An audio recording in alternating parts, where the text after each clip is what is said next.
Hey guys, what's up? Welcome to the channel. Welcome back to the channel. This is Legit Agents. Today we've got a fun one for you, almost like a speakeasy, but we're going to be talking about the 3 marketing strategies you have not heard of or thought about as a real estate agent. Well, you might have thought about it, but probably not. You're definitely not doing it. Let's talk about it. Let's check it out, guys.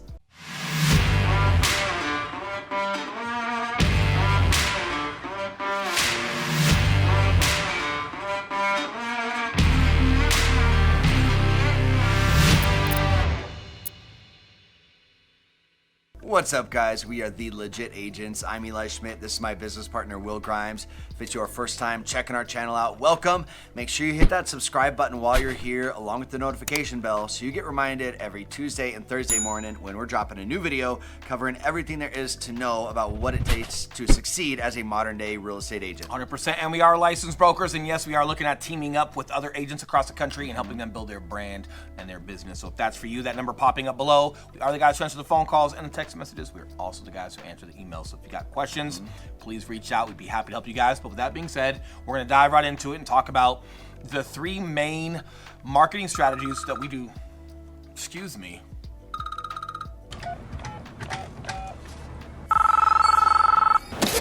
Hello.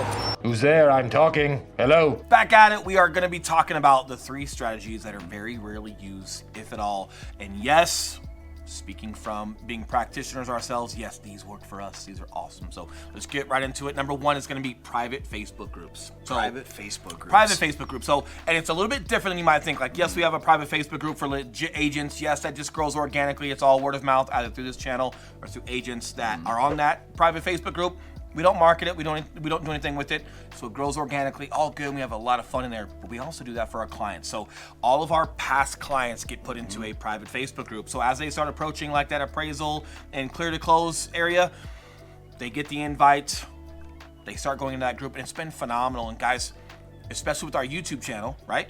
We've got a lot of people moving here to Colorado that are new, that don't have friends and don't necessarily know every single place to go. And even though they've seen our 100 videos, that's still nice to know people and go places. And we've also got a lot of local from our sphere of influence and from our friends and family. We've got those clients that have been here for 20, 30 years or born and raised here. So we put all of them into a private Facebook group, and it's been great because a lot of them go to coffee or take their kids out together. A lot of them have questions on, hey, where should we go with our kids? And we get other people that are in that group that are our prior clients that answer and are happy to help. And it's super cool because the one commonality they have is Will and Eli. So when we're marketing in there, if we're throwing an event at Wash Park or Dave & Buster's, when we want to do something, it doesn't have to be an email that people don't see. We can just throw a blast into that private Facebook group. If we got updates or things that we're doing, it's great. If we've got a new person to the group, we can welcome them to the group and show a photo. So like a closing photo, it would be great in a private Facebook group, not just on your everyday Facebook group where like people don't necessarily care. But if you're using that picture into a private group where you're welcoming somebody to your state or to your area, the welcomes and the congratulations and the excited to meet you that they get is phenomenal. Yeah. So you're giving them friendship, you're giving them your entire network, which also brews referrals and a ton of different things as well. It is 2 points to this, guys. Why this is so successful for us, and if you want to call it a VIP clients group, past clients groups, for us it's extended family of the Mile High Property Brothers, so people feel like they're part of a group. But that's my biggest thing. Like Will touched on that sense of community. When people feel like they belong to something, what does that breed? Loyalty. People want to give you referrals when they feel like they're a part of this crew, and they're not just in here communicating pre-closing. There actually no communication really happens pre-closing. It's after closing when they're part of our family that they're welcomed into this group. So it makes them want to send referrals. It makes them feel like they're part of something. So there's loyalty there. Second to that is this is instant social proof. So when they get added into the group and they see this group of successful people from all different walks of life who have all used Will and Eli, it's again, it just, not that they need any more, reassurance that Will and Eli are the real deal.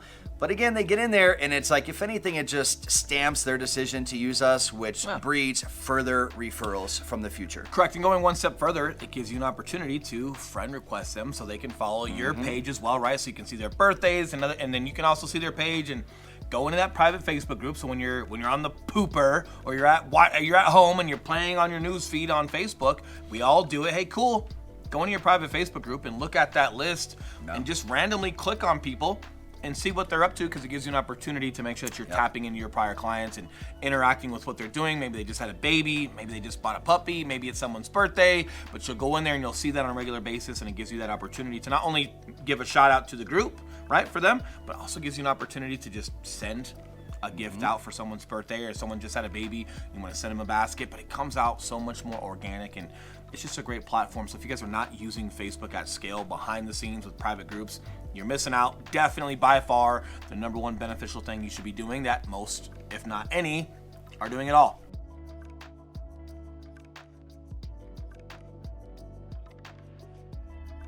Number 2, this is one you may have heard of, but may not have thought about executing, and that is YouTube advertisements. So why are those good compared to like other platforms? Where first and foremost, when people are going to YouTube, they are going to absorb knowledge. They're not just mindlessly passing through Facebook or Instagram and don't necessarily want to see, you know, an advertisement, so they scroll past it or click past it or whatnot. People are going to YouTube to be there for a while and to absorb content, or they're typing in questions, whatever it may be. The other thing is there's literally no limit on how you can target market on YouTube. So some of the things that you guys have to be careful with, or that you're not even allowed to do on Facebook, there is no restriction when it comes to YouTube. However you want to target market and focus on an area, it also allows you to focus specifically to your market, right? So for example, guys, we've got our YouTube channel, 13 million a month in volume. That's super huge. And hey, wouldn't sellers want to know that? Yes, and believe it or not, guys, 40% of our viewers from our Living in Denver, Colorado channel, they're local, they're here in Colorado. We just had a client chat with us and they want to sell 3 investment properties. We had another client pop up 2 days ago that wants to sell a property. So when we do our YouTube ads, it's if we're going to Southeast Aurora, Castle Rock, Parker, Highlands Ranch, areas that we're super heavy in, it can be, hey, Southeast Aurora, are you looking at selling your home, right? But we need to be in Southeast Aurora. So we could be in Southlands Mall filming that commercial, and then hey, if they choose to continue to watch that advertisement, it could be all about the network that we've built in, the likelihood of us bringing a buyer for them, right? And so there's some cool hook things there, but the bottom line is people are there to absorb content.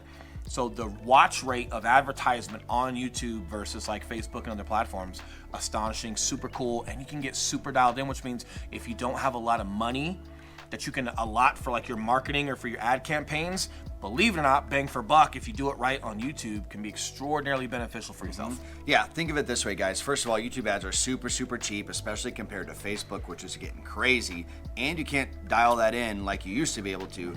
Google ads, extraordinary cost. YouTube, even though it's owned by Google, still very, very affordable. But look at it this way. You want to be the Tai Lopez of your neighborhood, right? You can go on there and it's your freaking face every single time popping up, and those people, whether they are looking at selling their house in the beginning or not, eventually between now and 3, 6, 12 months, a lot of people are looking at selling their house, even if they just bought a couple years ago. So you can dominate your area, or you can just dominate a type of person that you're looking for specifically, right? Like there's just different ways to go about it. And do we have a YouTube advertisement guy?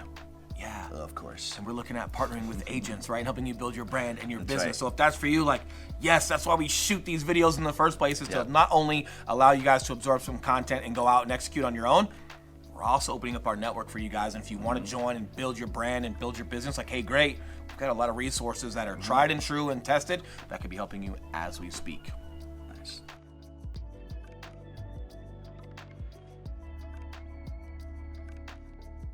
All right, guys, last one, number 3, we call it outbound. Let me give you some context, right? So we know our sphere of influence, friends, family, cousins, you know, even people you know from social media, whatever it may be. But there's this also, the outbound that we talk about is, I'm not sure if it's the right way to call it what it is, but that's what we call it. But it's everybody in your immediate area that you see consistently. So you go to the same coffee shop every morning for your coffee, or you go to the gym or your kid's school. That's what we call our outbound. People that we see on a regular basis that we're saying hi to and having conversations with, but I have no idea. You may think of it as your sphere. Like when you hear sphere, you may think that's what it is, but they're not your sphere yet. You want to get these people into your sphere, but this is a layer outside of your sphere. And yes, we talk about how to get them onto your social media, how to get them into your sphere. But for today and for this video, let's just focus on the fact that they're not quite your sphere yet. But more importantly, they see you on a regular basis. When I was a new agent, it was super important because, believe it or not, a lot of people knew me from the military world and from running a fitness company. So when I jumped into real estate, like, people were super excited for me, but they knew I was new. My entire sphere knew I was new. They weren't exactly calling me, and that was okay. I had some things to prove, right, which is okay. But my outbound was huge for me. So people from the gym where I worked out, like, They knew me for years. They didn't know if I was a realtor or a fitness owner. But they knew me because they saw me at the gym 4, 5, 6 times a week, right? So the bottom line was I having direct conversations there. So the joke I always say is like when you go to the gym, how do guys talk? Hey dude, how you doing? Like, oh, I'm trying to get big. No, bro, I'm trying to get big like you. It's not a fun conversation, right? It's meaningless. It's like, it's the whole living the dream, bro, but you're not really engaging. But when someone asks how you're doing or whatever it may be, or hey man, you're in here every morning at 9 a.m. What kind of job do you have that lets you come to the gym at 9 a.m.? And they'll tell you, oh, I'm a contractor, I'm this or I'm that. Oh, cool. Hey man, I'm in real estate. I don't have a roofer, believe it or not. Like, I'd love to sit down with you, man, and talk business sometime. Or, oh, cool. Like, believe it or not, people will start talking to you about buying and selling homes. And you don't have to get super abrupt with them or super eager to like sell something because you're going to see them tomorrow. So you can have that poise and not have to oversell yourself and just build value within that relationship. Real talk, I did 7 deals my first year. Well, I did 34, 32 deals my first year. 7 of them were from the gym by itself, right? So like that in itself was an accomplishment. It definitely opened my eyes to, man, what am I doing at my daughter's school? Well, we started participating in their little 10Ks and their little field days. Like, yeah, put up a tent, say hi to the other parents, and like, yeah, here's what I do. I'm in your neighborhood. Our kids go to the same school. There's already some good rapport. How much effort are you putting there, right? Like when you're daddy-daughter dance, are you talking to the other dads that are there and having, hey man, what do you do for a living? What's your story? They're gonna ask you your story and what you do for a living. And you're just having guided, direct conversations with intention to build those relationships. And there's no expectation behind anybody if they don't. Like, you're just building your network, and who knows when they're gonna pop up. But the more and more you infiltrate those areas that aren't quite your sphere yet, the better off you're gonna do. And again, that was extraordinary for me. I did a handful of deals for my daughter's school as well, but 7 from the gym. It's extraordinary. And it's just those guided, intentional conversations and being present with people where you see them on a regular. That's definitely something you should be looking at. So guys, I want to talk to you from somebody who's a little more naturally introverted, such as myself, such as a lot of you people are. Don't put a label on yourself, first and foremost. No, self-awareness though, Yes. very important. Self-awareness, very important. Look, they're not gonna kill you, all right? They're just dropping off the cookies I ordered. They look very aggressive. I think they want to beat me up. If Eli was a sauce, it'd be weak sauce. It'd be weak sauce. I'd be like, what would I be? I'd be like tangy. It'd be like the hot sauce that's not hot. You're like, oh, what is it, expired? That get out of here. That's the best kind of hot sauce, by the way. So, guys, someone who's a little more introverted. I mean, this is something that I straight up learned from Will. It seems basic, right? In a sense of like, yeah, you talk to people where you're at, but it's not that basic. Like when he mentions being intentional and guided without being overbearing and desperate seeming, like most realtors do come off when they try and have these conversations. Guys, there's a little bit of an art form to it, but man, when you can crush it, it's freaking awesome. So I go to the gym as well, right? So he started talking to me about this, and I started realizing how many opportunities that I was passing up by not taking that little extra step and just acknowledging someone in the gym and taking it past that, hey, what's up, bro, conversation, right? So by being a little more intentional there, but then also what I started doing was, okay, where else can I put myself deliberately into an ecosystem of people that I'm going to see on a regular basis? And that was jiu-jitsu for me. So for me to kind of expand what that looks like, it's like, hey, I want to go train anyway. Let me go train jiu-jitsu. That was literally it was one of the biggest reasons I started going to training. Naked, bro. Yeah. Looking to buy yourself. Well, and now I guess that's a no. I'm the real estate dude in the gym. People literally talk to me. I'm there 3 days a week, and 100% of the time, people are talking to me about real estate. The caveat is that you see each other on a regular basis, so you're not overbearing, you're not salesy, because you see each other all the time, so it's more relationship driven. And believe it or not, they're happy to know a realtor now. Like most people just don't, or their cousin or uncle knows one, so they're just gonna use whoever someone knows when they can know their own, and they know that you also like jiu-jitsu or working out or being involved in your kid's school. You've got some commonality with where you participate and spend your time. They're happy to work with you. I don't think I had to tell a single person I was a real estate agent. I became friends with them organically through Facebook. They see our video content, and then they're talking to me about it in the gym, and then the rest of the people overhear conversations. Or they comment on our YouTube channel or our podcast. So there's layers as far as like once people do get introduced to what you do, having those layers and building that brand and being marketable. We'll do that in a different video, but yes, those layers matter because now people can absorb your content and they trust what you're doing. But the bottom line is, it's just good to have those conversations and be guided. These are the top 3 that we think people are not doing. that have more than contributed to our top 0.5% worldwide Berkshire team, and have more contributed to the execution of where we're at now, and what we're teaching other agents across the country with EXP. So, man, it's fun to get romantic and talk YouTube and other things, but there are tried and true fundamentals here at the practitioner level that you could be doing. And those relationships, believe it or not, those are where a lot of your referrals come from.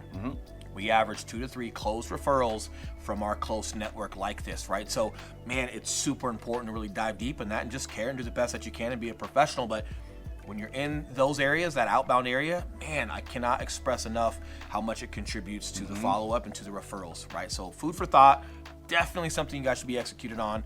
If you need help with that, or YouTube or anything else, yes, we are brokers. Yes, we are looking at teaming up with you guys across the country and building your brand and your business. So if that's for you, the number popping back up below, we are the guys who answer the phone calls and the text messages and the emails. If you write an email, he's getting it. If you text or call, I'm getting it. There you go. Take your choice. Whatever you want to do, that's all good. But like it if you like it. Subscribe. But until next time, we'll see you on the next video. See you guys. See you guys.